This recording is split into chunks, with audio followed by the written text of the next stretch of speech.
Reaction video of The Traitors. आज चाहिँ हामी ट्रेटर्स रियाक्ट गर्दैछौँ अहिलेसम्मको 9 एपिसोड आइसकेको छ एन्ड प्राइम टिभीमा आउँछ तर हामी वेबसाइटबाट हेर्छौँ अनि योगिताले मलाई सोध्दै थियो दिदी कुन वेबसाइटबाट हेर्नुहुन्छ कि that's a saddest part but ठिकै छ बट हामी रियाक्ट चाहिँ गर्छौँ ओके फर्स्ट सेकेन्ड एपिसोडमा ट्रेटर ठिकै मलाई खासै लागेको थिएन लाइक त्यस्तो इन्ट्रेस्टिङ लागेको थिएन कि सेकेन्ड एपिसोडमै त हो राज निस्केको होइन र सेकेन्ड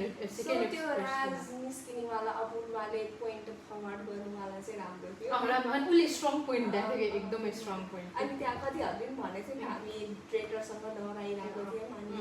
भनेर सो त्यो चाहिँ राम्रो थियो एन्ड अहिले रिसेन्टलीको त्यसपछिको चाहिँ त्यो बेस्ट मोमेन्ट के थियो त्यो पनि छैन त्यस्तो त केही पनि थिएन तर यहाँ द्याट पार्टीवाला मोमेन्ट वाज यस यस अनि त्यो पुरा हिज लभ ज्याकेट मलाई सुरुमा पुरा मन पर्दैन थियो होइन फ्रेङ्कली स्पिकिङ मलाई इरिटेट लाग्थ्यो पुरा अनि इल्लास अनि राज के नाम थियो त्यसको राजका शेट्टीको हस्बेन्ड राज कुन्द्रा नै होइन राज कुन्द्रा त अब लाइक नो कतैबाट रिलेसन नै थिएन बट पुरा मलाई लिटरली इरिटेट लाग्थ्यो तर त्यो पार्टीवाला अनि त्यो पिङ्क ड्रेस त्यसपछि त ओमाइगस म दिनभरि हिजो पुराको एडिट्स हेरेर बसेको कि अनि त्यसको युट्युब गएर पनि हेरेँ त्यसको टिकटकमा के एडिट्स आइरहेको थियो सबै हेरेँ अनि अब लाइक आई लभ यु तर उसको एउटा सर्ट्स हेऱ्यो उसको गर्लफ्रेन्ड रहेछ सेड लाइफ हो र नाम के अरे डक्टर रक्सिता हो र मैले एडिट्स खै मलाई चाहिँ त्यो थाहा भएन सो अनि मलाई ट्रेटर्समा मनपर्नेहरूको चाहिँ एमाजै मनपर्छ उसलाई चाहिँ फेरि मलाई मन नपर्ने पढिहाल्छ कि मलाई चाहिँ यसलाई चाहिँ इरिटेटिङ लाग्यो तर अपूर्वा इरिटेटिङ त्यो एकचोटि नै बोलेको छैन कसरी त्यही भएर त्यसको एक्सप्रेसन यस्तो इरिटेटिङ छ नि ओमाइको अब त्यसको अझ हुन्छ नि त्यसको त्यो यसबाट लेखेर डम्प गर्नेवाला हुन्छ नि मर्डर गर्ने टाइममा मात्रै बढी केही छैन त्यसमा हो त्यो एउटा त्यो सिक्रेट टास्क थियो त्यसमा चाहिँ राम्रो पर्फर्म गरेको थियो मैले पुरा अलिकति स्केयर थियो तर अरू चाहिँ ठिकै बट पुरा is love Okay, that's all for today. No, that's all. What that's all? अपूर्वाको बारेमा बोल्नुहुन्छ जे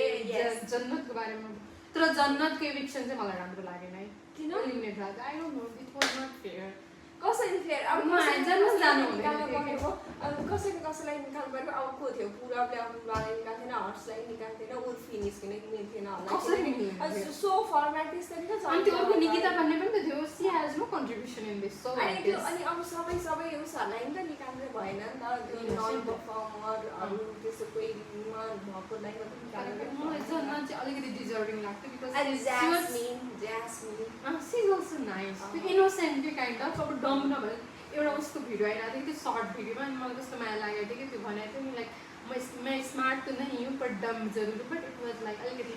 हार्ट टचिङ त्यस्तो नहुनुपर्ने निकिता अब निस्किन्छ होला त्यसको त केही कन्ट्रिब्युसनै छैन हौ सोमा अब नेक्स्ट चाहिँ निकिता नै हुन्छ होला अनि त्यो सुधांशु छ है अनुपमा सुधांशु उसको खै गेम कन्ट्रिब्युसन पनि छैन गेम बुझेको छैन अब हर्ष अब एपिसोडमा अपूर्वा र हर्षमा कोही थिएछ मलाई चाहिँ अपूर्वा जस्तो लाग्यो उसको भोट्स ज्यादा छ लेट्स वेट किनकि अब होइन कोही नै हुनु होला किनकि टाई हुन्छ हर्ष के अरे उर्फीले हर्षलाई गऱ्यो भने चाहिँ हर्ष आउट हुन सक्छ तर अपूर्वालाई गऱ्यो भने चाहिँ टाई तर उर्फी स्योर अपूर्वालाई गर्छ बिकज तिनीहरू एकदम राइभल हो कि हेर्दैन त्यही पनि लुज हुन्छ नि त टाई हुन्छ let's see excited for episode 10 okay bye we'll come up with episode 10 guys bye